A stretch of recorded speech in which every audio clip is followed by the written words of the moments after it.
माने केबे लक्ष्य करिछ कि गछ मूल थिबा गदाए सुखिला पत्र किछि सप्ताह मध्य हठात गायब हो जाए।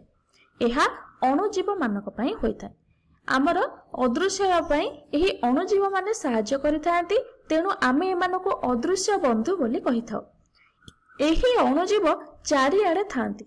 वायु रे अछंती जहाको आमे श्वासक्रिया रे व्यवहार करूछे, जल रे जहाको आमे पीउछे, आम पाद तले थिबा माटी रे, एपरिकी आम शरीर भितरे मध्य अछंती। किछि अणुजीव बहुत दृढ़ होइथांती बा आमे कहि परिबा कठिन परिस्थिति रे मध्य से माने बंची पारंती। जेपरिकी अत्यधिक तापमात्रा रे बंची परिबे, अत्यधिक शीत रे बंची परिबे एवं अम्लीय बा क्षारीय परिवेश रे मध्य बंची परिबे।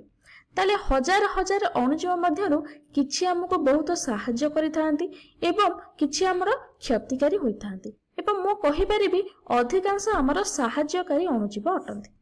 ताले बे जे बुझी परिलो। ताले एही वीडियो रे आमे देखिबा केउ केउ उपाय रे अणुजीव माने हमको सहाय्य करिथांती।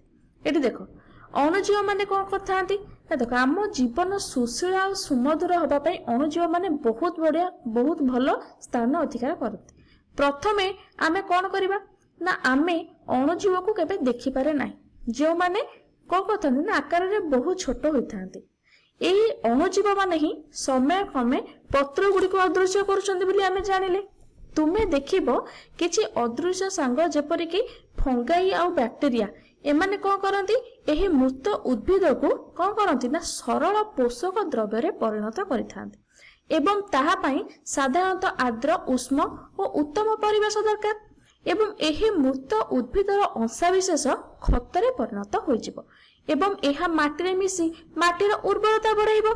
सेथिपाई चासी एही सुखिला पत्र को संग्रह करे, एहा को गोटे गात भितरे बा खाली रे रखिकी माटी घुड़ाई देइथाय एवं एही भली भलो भाबरे माटी घुड़ाई देला परे एटी कोन हुए ना जमीर बा सेई जो माटीर उर्वरता बढ़ी थाय।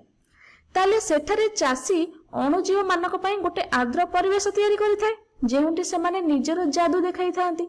एहा को मध्य तुमे घरे परीक्षा करके देखि परिबो। गोटे कुंड नबो, सेतिरे किछि माटी रखिबो एवं सेतिरे किछि कोन करिवो ना फल पनिपरिबा चोपा पकेइबो, किछि माटी द्वारा ताको घोड़ाई देबो एवं किछि सप्ताह बा 2 ରୁ 3 सप्ताह परे एहाको अपेक्षा करिवो बा ताको सेमति छाडी देबो।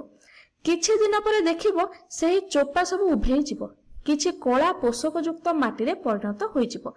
एहा परे तुम हाथ को भलो भाबरे धोइबाकू केबे भी भूलिबोनी। ओके, तो अणुजीव माने केवल मृत उद्भिद को भांगी की पुनर्चक्रण करती नहीं, से माने पशु अवशेष पशुर जो पार्ट गुड़ाक रही जाए मरला पर जो गुड़ाक अंश पड़क रहे तार अवशेष ताको कहती। वर्ज्य पदार्थ इत्यादि को मध्य भांगी परिवेश को सफा रखि था। ताहले ए जो पशु पक्षीर अवशेष को कौन करती ना ताको खतरे परिणत करती एवं परिवेश को सफा रखती। वैज्ञानिक माने गोटे नुआ प्रकार बैक्टेरिया को देखिछंती जहा को आमे स्यूडोमोनास बोली कहूचे। ताहा कोन करे ना तेल अंश को सफा करिबारे सहाय्य करिथाय। छोट छोट अणुजीव समुद्र रे मिसुथिबा पेट्रोलियम को धीरे धीरे खाइके सफा कर दियंती एवं से समुद्र को बंचाई दियंती बा सफा रखंती। आउ किछि अणुजीव भलो काम करिथांती कोन ना सेमाने गोबर को खतरे परिणत करिथांती। एहा करिबा सहित सेमाने मध्य आउ गोटे भलो जिनिस करंती कोन ना गोबर को खतरे परिणत करिबा सहित किछि मिथेन आ कार्बन डाइऑक्साइड गैस को निर्गत करिथांती।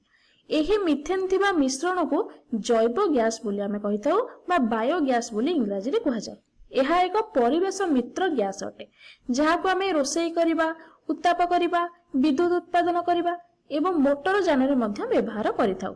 एही प्रक्रिया किछि वायु अपजीवी बैक्टेरिया मानक द्वारा होइथाय। ताले बायोगैस प्लांट भितरे कोन हुए ना उद्भिद प्राणी वर्ज्य वस्तु रु वायु अपजीवी प्रक्रिया द्वारा खत बाहरी थाए आ बायोगैस बा जैव गैस निर्गत होइथाय। ताले एबे बुझी परिलो एही प्रक्रिया मध्य अशुद्ध जल को परिशोधन करिया पई बा परिशोधनगार रे मध्य व्यवहार होइथाय। जेउठारे अणुजीव माने परिवेश रे थिबा उद्भिद और प्राणी मानकु कोन करथांती ना सेमानकर वर्ज्य वस्तु जहा भी बळी थाए तारंग अवशेष ताको विशुद्ध जल रे थिबा ताले एही प्रक्रिया मध्य अशुद्ध जल परिशोधनगार रे मध्य व्यवहार करा जाय। जेउठारे अणुजीव माने ପରିବେଶରେ ଥିବା ଉଦ୍ଭିଦ ଓ ପ୍ରାଣୀ ମାନଙ୍କର ବର୍ଜ୍ୟବସ୍ତୁ ବା ଅବଶେଷକୁ ମଧ୍ୟ କଣ କରିଥାନ୍ତି, ସଫା କରିଦେଇଥାନ୍ତି ଏବଂ ବିଶୁଦ୍ଧ ଜଳ ଆମକୁ ଦେଇଥାନ୍ତି। ଏବେ ଚାଲ ଆମେ ସାରାଂଶ ଦେଖିବା।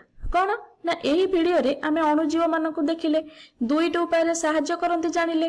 ଦେଖିଲେ କିପରି ବର୍ଜ୍ୟବସ୍ତୁର ପୁନଃଚକ୍ରଣ କରୁଛନ୍ତି ଏବଂ ମିଥେନ ଗ୍ୟାସ ସୃଷ୍ଟି କରି ଯେଉଁଥିରେ କି ଜୈବ ଗ୍ୟାସ ମଧ୍ୟ ଆମକୁ ମିଳୁଛି। ପରବର୍ତ୍ତୀ ଭିଡିଓରେ ଆମେ ଏହି ଅଣୁଜୀବ ମାନେ ଯିଏକି ଆମର କେବଳ ସଫା ଓ ଇନ୍ଧନ ପାଇଁ ନୁହେଁ, କିପରି ଖାଦ୍ୟ ବନେଇବାରେ ସାହାଯ୍ୟ କରୁଛନ୍ତି ସେ ବିଷୟରେ ଆମେ ପଢିବା।